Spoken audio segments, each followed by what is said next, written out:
Hello, hi, namaste, म Doctorzenius and welcome to my brand new episode.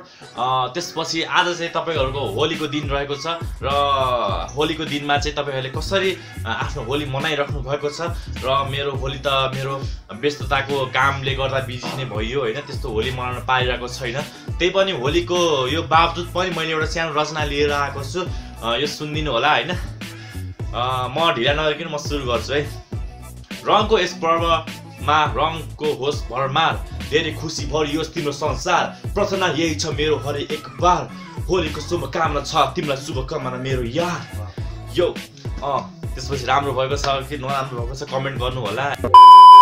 Holi भनेको चाहिँ तपाईहरुको धेरै कलरको मिश्रण हो हैन, रातो पहेँलो हरियो नीलो।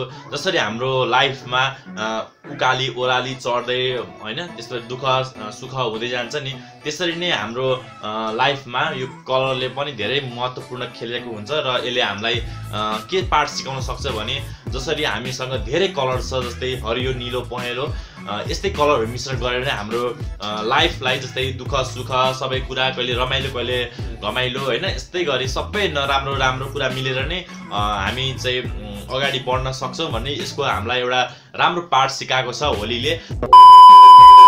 तपाईहरुलाई यो एपिसोड कस्तो लाग्यो, यो भिडियो कस्तो लाग्यो कमेन्ट बक्समा कमेन्ट गर्न सक्नुहुन्छ। यदि राम्रो लागेको छ भने लाइक गर्न सक्नुहुन्छ र तपाईहरुलाई मोबाइल इन्टरनेट कम्प्युटर लगायत इन्टरटेनमेन्ट भ्लग जस्ता तपाईले भिडियो हेर्न खोजिराख्नु भएको छ भने मेरो युट्युब च्यानल सब्स्क्राइब गर्न नबिर्सिनु होला र तबसम्म अर्को भिडियोमा भेट्ने बाचाको साथ अहिले बिदा चाहन्छु। हस्त नमस्ते, डक्टर जिनियस युट्युब च्यानल।